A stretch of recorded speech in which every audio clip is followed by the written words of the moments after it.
buds. Happy Pride Month. I hope wherever you are, you're celebrating safely and you're being kind to one another. We crammed a lot of riding into this video as the weekend was full of summer sampling. The hot weather has arrived, so let's start in the Meninging with a long overdue bike wash. It's tinker time. First up is Emma's Canyon Grizzle. This bike has a beautiful paint job, so it's nice to keep clean. And her bar tape's overdue. God, I love seeing bar tape getting changed. She found this in Toronto at our favorite shop called Dismount. Worth a check if you're in the area or online. And I think it's looking pretty good. And now on to my trusty old steed. It's hard to believe I bought this bike 6 years ago. It feels like 2018's a lot closer, but I have it currently set up in what I like to call Speedy Boy mode, and I'm not really sure how I feel about it, so let's go for a ride, we'll get into it.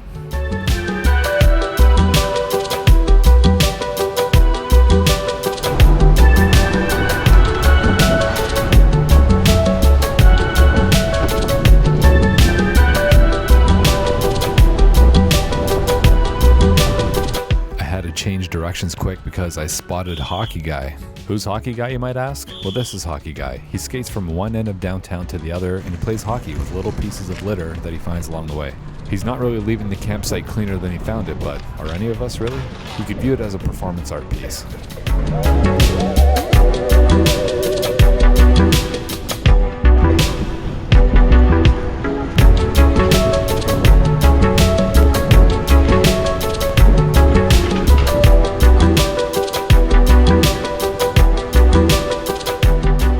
What a Canadian icon. But now back to bikes. I'd like to share a little bit more about my gravel bike, road bike dilemma. Earlier in the video I said the bike is in Speedy Boy mode, and this is what that looks like. So I swapped the fork for a carbon fork and I added 700C wheels. I've also switched the bars, seat post, crank arms, chainring, bottom bracket headset, a bunch of stuff. But really what makes it feel more aggressive and more leaning towards a road bike is the carbon fork and the wheel change. But as of right now, I don't think I'm enjoying the more aggressive feel of this bike. And you'd think just going back to the 650B, big supple tires, and maybe the steel fork would just solve that issue. But when this bike came out, I think cyclocross geometry still had a bit of a hold on the industry, and that was kind of borrowed from road geometry. And I think that's what I've outgrown with this bike. The last few years, I've realized I love all-terrain rides a little bit more. And, you know, the spirit of ATB does thrive on underbiking and not having the exact tool for the job, but there's still ingredients that I believe make it more enjoyable. Tires being a big one, and this bike has that covered with plenty of clearance. But geometry.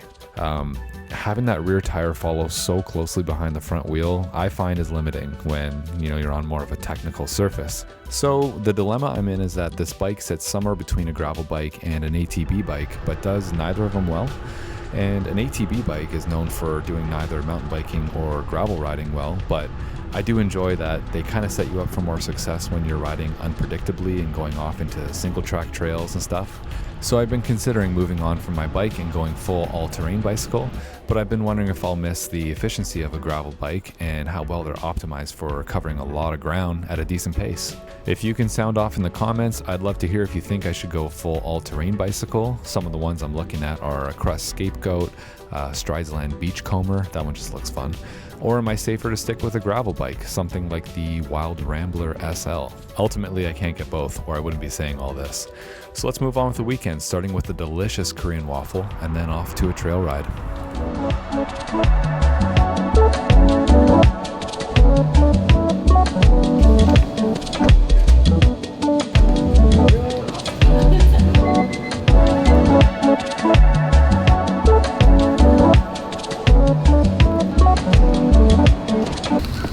Fresh new lid for my lid.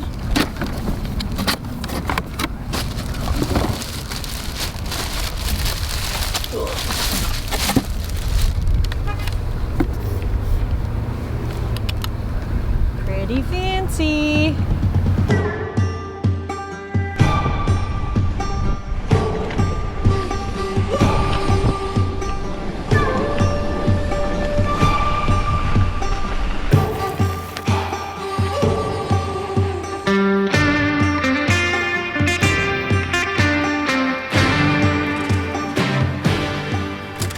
So we meet again, Jen. This is Jen. And she's our friend, and she's a great encourager of going mountain biking, which is something Emma really needed right now because it's her first time back on the mountain bike after the bad crash that she had. You may have seen that in some of our recent videos.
This climb is a doozy, and I have no shame hiking my bike up it, but that's also due to a mental roadblock. So quick story.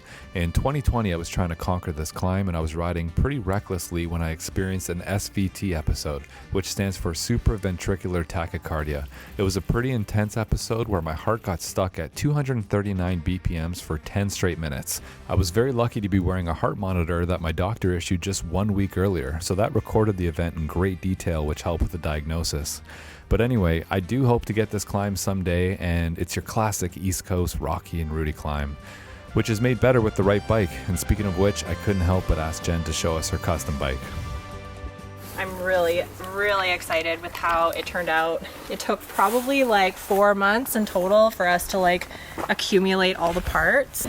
The frame is obviously from Commensal, but everything else parts wise came from local shops. I've got woven wheels, yeah, everything full XT, Magura brakes, RockShox, Pike Ultimate. The coolest thing though is the cable routing.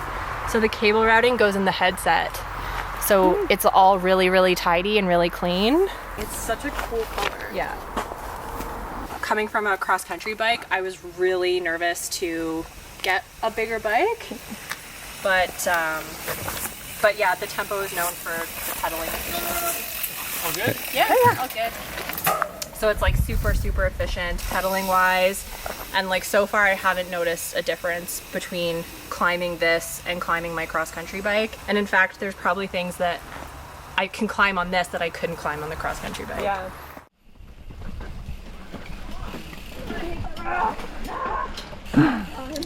That's my least favorite section, followed by these beautiful ferns. How you feeling now, second run? Way better. Yeah. So much more confident.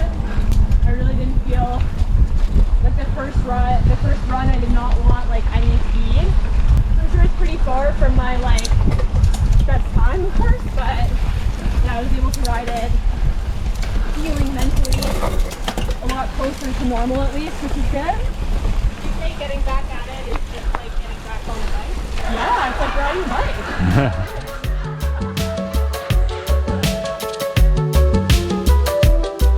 Before the weekend ended, I met up with my pal Korey. Korey's an avid bike packer, and he was headed out on a ride to Montreal the next morning.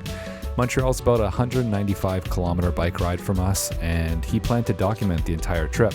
So we took some photos that are going to end up on his YouTube account and his social media, but for now, here's a few personal snaps and a bit of that ride.